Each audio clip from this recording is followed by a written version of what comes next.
Atawanyizibwa okuwunya akamwa jangu waneeno sembera waneeno eno video yo igwenga gwe akamwako kawunya nawe tomanyi ensonga lwaki akamwako kavaamu ekisu ekiwunya nga ne woba wakamaliriza okusenya n'okola bukozi bwoti n'obika ennyindo yo n'ossa omukka owulira ddala nga ekisu ekivaamu mazima ddala kikuwunyira bubi kati nno ebiseera ebisinga ekyo kyandiba ekirwadde ekikulaga nti mu lubuto lwo oli mukyafu wabulanga ate waliwo n'ensonga endala eziviirako abantu okubanga bawunya obumwa aweeva machi ng'osenyeza emirundi emeka. Mulimu abantu abawunya obumwa nga just ayina amabwa mu lubuto obanga olubuto just luchafu lwetaaga deworming kwozaamu oba si ekyo nga gwe olina ulcers. Mulimu abawunya akamwa nga kiva ku makerenda ge tukozesa ge tumira mu bulamu bwaffe ne gakola side effect ey'okubanga owunya. Mulimu abawunya akamwa nga mmwe temumanyi kusenya bulungi ng'amannyo gabalema okusenya temusobola kubanga musokoolamu emmere ne mutuuka mu kifo kyonna eky'amannyo okubanga emmere eyo mugijjamu ereme kubanga bacterias zizaala obuwuka obuwunyisa akamwa. Mulimu kummwe abatasobola kubanga musenya olulimi lwammwe bulungi ng'olulimi tolugjaako bintu ebyo byeru nabyo kafulu nnyo mu kuwunyisa amannyo. Tugenda kubanga twogera ku nsonga ze nnyini na biki by'osobola okukozesa ebyewaka okwegobako ako akasu akabi mu vidiyo eno mwe nnyini mwendi. Nga tetunnaba kugenda ku kinyusu kya vidiyo eno mbadde okusaba gwe muganda wange ali eyo atanaba kubanga otwegattako nga njagala okukujjukiza nti okikola mu nsobi osubwa ebintu bingi nnyo ebiyinza okuyambako mu bulamu buno obwensi. Wano tugaba counseling and guidance eri baganda baffe abali e Bulaaya wabula ng'ateera twogera ku lususu eri mu abalina olususu olw'olwadde teekako n'obulamu bwaffe bwe butambula health wise endwadde tugaba first aid eri mmwe ababa bazeetaaze osobola otureachinga out wabula ng'ate ku Facebook gye ndi nnyo nkoza Shila Adita page wabula ne ku TikTok nkoza Shila Adita 0 ne bbeeyi nnene page yange ey'okubiri jangu obeere nga onkyekingako.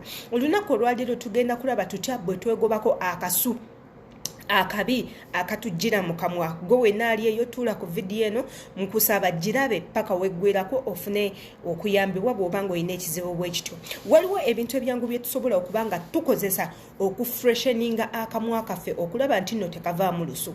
Omuntu awunya akamwa munnange aswaza mu bantu oswala okuwunya akamwa kibi nnyo buli muntu abeera akwennyala bakutenda ne bagamba omuntu oyo tasenya yadde nga osenya. Abamu bibeera birwadde naye si buli omu nti agenda kitegeera nti olina ekirwadde ekikuwunyisa amannyo. Mulimu abantu abamu ku baganda baffe nga gwe naturally B akuli munda yazaala ekyo ekisu igwe n'okifuluma ekisu ekyo nga kiyitira mu lubuto ne kijja ne kifuluma mu kamwa n'obeera ng'owunya. Mulimu abamu ku ffe abakozesa zineno freshen up mouthwash nga tuzikozesa okusenya bwe tuba tumaze okusenya n'eddagala lyaffe ery'amannyo ne tukwatako liquid eno ne tuba nga tugiteeka mu kamwa ne tuyumunguzaamu mu kamwa mwonna okutta obwo obuwuka. Ate ng'era liquid eno nnungi nnyo bw'obanga ekiseera kyo ekyokwebaka kituuse nga omaze okusenya tusenya emirundi 3 osenya ku makya after lunch n'ekiro ng'ogenda kwebaka. N'omala okusenya ng'omaze okwebaka n'okwata liquid eno akasaanyikira kamu n'okayiwa mu kamwa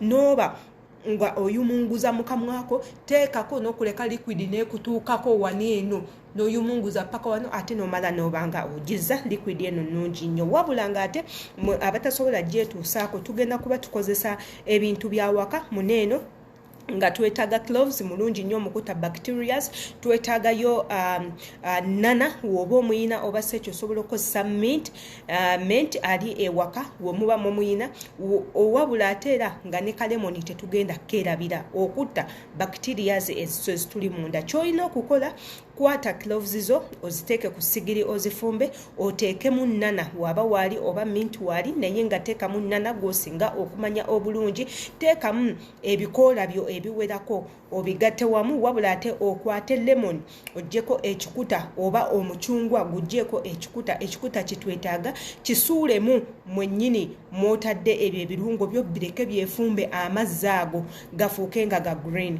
Amazzi ago ga green ge twetaaga kubanga ge galimu ebintu byonna bye twetaaga galimu chemicals ezitta obuwuka obw'omumannyo obuwuka obutono obu bacterias obw'okwekenna mu mannyo gaffe ne gatandika okuba nga gatuluma oba ne gajjamu ebintu ebya black oba ne gajjamu ekisu. Bw'omala agamazi aga black gakwate obeere nga ogateeka mu kantu obwekati buli lw'omala okusenya ne Colgate ag'amazzi g'oba osembayo okuyumunguza mu kamwa yumunguza ng'ogasindika sayidi eno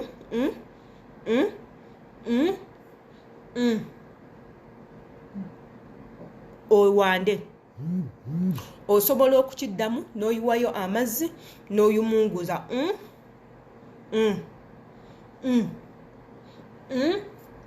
then owande inkuddiramu by'olina okukozesa.